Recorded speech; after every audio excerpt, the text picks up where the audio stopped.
নমস্কার বন্ধুরা, সকলকে আমার চ্যানেলে স্বাগত। 1 জুন 2024 থেকে সিনিয়র সিটিজেন সেভিংস স্কিমে বেশ কিছু নিয়মের পরিবর্তন আনা হয়েছে।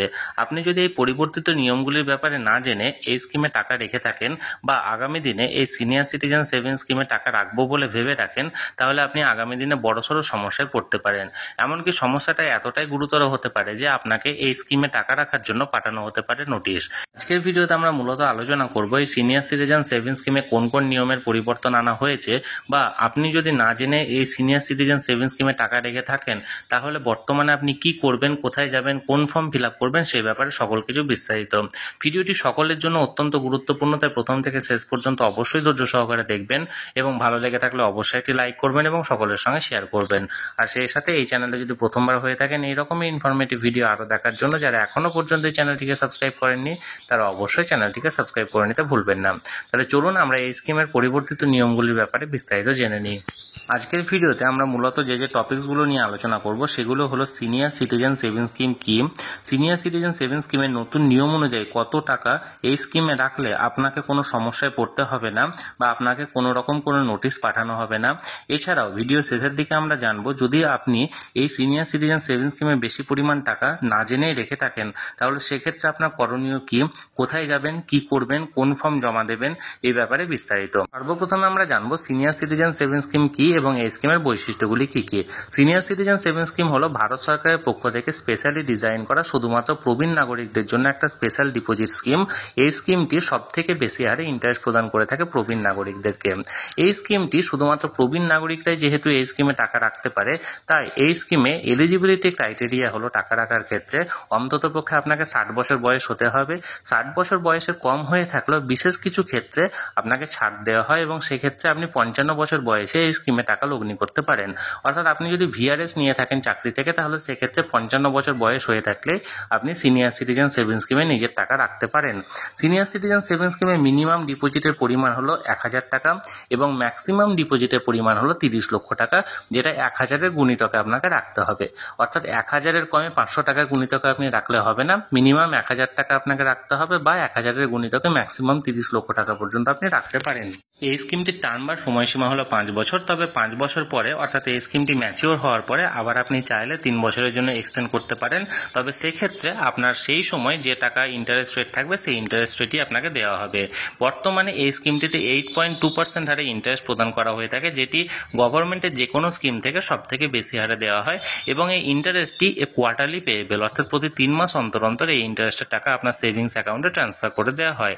অর্থাৎ আপনি যদি এই স্কিমে 1 লক্ষ টাকা রেখে থাকেন তাহলে ইয়ারলি হয় 8200 টাকা এবং এই 8200 টাকাটা 4 ভাগের 1 ভাগ অর্থাৎ 2050 টাকা করে প্রতি 3 মাস অন্তর অন্তর আপনার সেভিংস অ্যাকাউন্টে টাকাটা মানে সুদের টাকাটা আপনার ট্রান্সফার করে দেওয়া হবে, যেটি এই স্কিমের একটি অত্যন্ত ভালো বৈশিষ্ট্য। তাহলে বন্ধুরা, এই ছিল এই সিনিয়র সিটিজেন সেভিংস স্কিম সম্পর্কে কিছু বিশেষ বৈশিষ্ট্য যেগুলি এইমাত্র আমি আপনাদের সাথে আলোচনা করলাম। এবার আমি এক এক করে আলোচনা করব এই সিনিয়র সিটিজেন সেভিংস স্কিমে কত টাকা রাখলে আপনাকে কোনো সমস্যায় পড়তে হবে না বা কোনো রকম কোনো টিডিএস কাটা হবে না বা কোনো রকম কোনো ইনকাম ট্যাক্সের নোটিশ আপনাকে পাঠানো হবে না সেই ব্যাপারে। ইনকাম ট্যাক্সের নতুন গাইডলাইন অনুযায়ী একজন senior citizen interest from other than savings account এই ক্যাটাগরিতে 50,000 টাকা পর্যন্ত ইন্টারেস্ট অর্থাৎ বার্ষিক ইন্টারেস্ট এখানে টিডিএস ফি হিসাবে পেয়ে থাকে, যেখানে সাধারণদের ক্ষেত্রে এই লিমিটটা হলো 40,000 টাকা। অর্থাৎ একজন সাধারণ নাগরিক 40,000 টাকা পর্যন্ত বার্ষিক ইন্টারেস্ট টিডিএস ফি হিসাবে পেয়ে থাকে।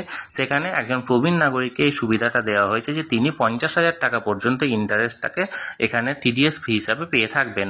আমি এবার একটি ক্যালকুলেটরের সাহায্যে আপনাদেরকে দেখাচ্ছি যে কত টাকার আপনি যদি ডিপোজিট করে রাখেন এই সিনিয়র সিটিজেন সেভিংস স্কিমে তাহলে আপনার সেটা টিডিএস ফ্রি হবে, অর্থাৎ কোনো রকম কোনো ঝামেলা আপনাকে পড়তে হবে না।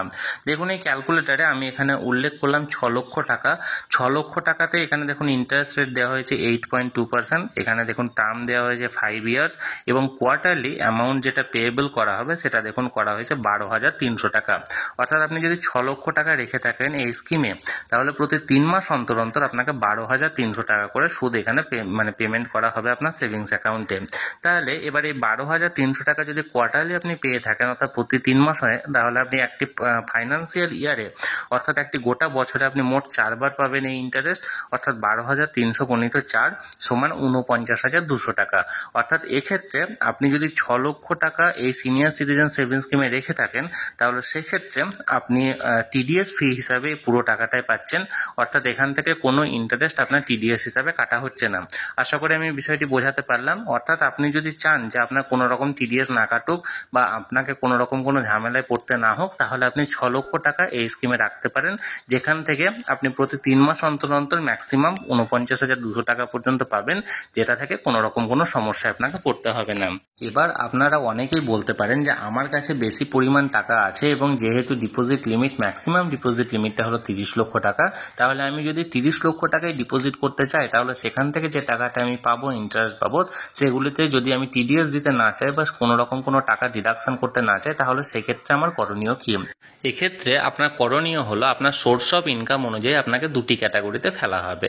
প্রথম ক্যাটাগরি হলো আপনার যদি এই 30 লক্ষ টাকা থেকে প্রাপ্ত ইন্টারেস্টটাই শুধুমাত্র একমাত্র আপনার সোর্স অফ ইনকাম হয়ে থাকে, তাহলে সেক্ষেত্রে এক ক্যাটাগরি। আর এছাড়াও অর্থাৎ ইন্টারেস্ট ছাড়াও আপনি যদি আলাদা কোনো সোর্স অফ ইনকাম থেকে থাকে আপনার, তাহলে সেক্ষেত্রে আপনাকে আলাদা ক্যাটাগরিতে ফেলা হবে।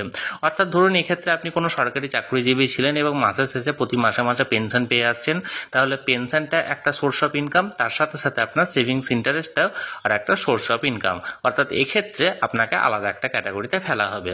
যদি প্রথম ক্যাটাগরি হয়ে থাকে যে আপনি শুধুমাত্র 30 লক্ষ টাকায় আপনার কাছে আছে, আলাদা কোনো সোর্স অফ ইনকাম নেই, সেক্ষেত্রে আপনি ধরুন 30 লক্ষ টাকায় সিনিয়র সিটিজেন সেভিংস স্কিমে রেখে থাকলেন এবং এক্ষেত্রে আপনাকে দেখুন আমি একটা ক্যালকুলেটরের সাহায্যে দেখানোর চেষ্টা করেছি যে 30 লক্ষ টাকা যদি আপনি রাখেন, আপনার 8.2% হারে ইন্টারেস্ট যদি প্রদান করা হয়ে থাকে, তাহলে প্রতি 3 মাস অন্তর অন্তর আপনাকে 61,500 টাকা করে দেওয়া হচ্ছে, অর্থাৎ ইয়ারলি আপনি পাচ্ছেন 2,46,000 টাকা। ইনকাম ট্যাক্সের রুল অনুযায়ী একজন প্রবীণ নাগরিক 3 লক্ষ টাকা পর্যন্ত ইনকাম ট্যাক্স ছাড় হিসাবে পেয়ে থাকে। এবার আপনি এক্ষেত্রে এক বছরে সিনিয়র সিটিজেন সেভিংস স্কিম থেকে 2,46,000 টাকা পেলেন, যেটা আপনার টিডিএস ফ্রি ইনকাম 50,000 টাকা থেকে অনেকটাই বেশি। এক্ষেত্রে আপনার ট্যাক্স ফ্রি ইনকামের মধ্যেই পড়ছে, কারণ আপনার টোটাল ইনকাম হলো 2,46,000 টাকা, যেটা ইনকাম ট্যাক্সের রুল অনুযায়ী 3 লক্ষ টাকা থেকে অনেকটাই কম। তাহলে এক্ষেত্রে আপনার করণীয় হলো প্রথমত ব্যাংকে যেতে হবে এবং ব্যাংকে গিয়ে নির্দিষ্ট সময়ের মধ্যে আপনাকে 15H ফর্মটা জমা দিতে হবে। আপনি 15H ফর্মের সাহায্যে আপনি ঘোষণা করছেন যে আমার শুধুমাত্র এই ইন্টারেস্ট থেকে প্রাপ্ত টাকাটা ছাড়া আলাদা কোনো সোর্স অফ ইনকাম নেই, তাই এই পরিমাণটা হলো 3 লক্ষ টাকার কম, তাই আমি ইনকাম ট্যাক্স ছাড়ের মধ্যে আমি পড়ছি, ফলে আমাকে ইনকাম ট্যাক্স ছাড়ের সুবিধাটা দেওয়া হোক। এটা আপনি যখন ঘোষণা করছেন 15H ফর্ম জমা দেওয়ার মাধ্যমে, তাহলে আপনাকে ব্যাংকের তরফ থেকে আপনার এই প্রাপ্ত ইন্টারেস্টের উপর আর কোনো রকম কোনো টিডিএস কাটা হবে না, অর্থাৎ আপনার এক্ষেত্রে টিডিএস ফ্রি হয়ে থাকবে পুরো 2,46,000 টাকায়। এবার যদি অপর ক্ষেত্রটা হয়, অর্থাৎ আপনি যদি এই সোর্স অফ ইনকামে ছাড়াও আলাদা কোনো আর একটা সোর্স অফ ইনকাম থেকে থাকে আপনার, ধরুন আপনি একজন পেনশন হোল্ডার এবং প্রতি মাসে মাসে আমি ফর এক্সাম্পল 15,000 টাকা করে ধরলাম আপনি পেনশন পাচ্ছেন, তাহলে সেক্ষেত্রে 15,000 টাকা করে যদি আপনি প্রতি মাসে মাসে পেয়ে থাকেন, তাহলে 12 মাসে আপনি পাচ্ছেন আরও 1,80,000 টাকা।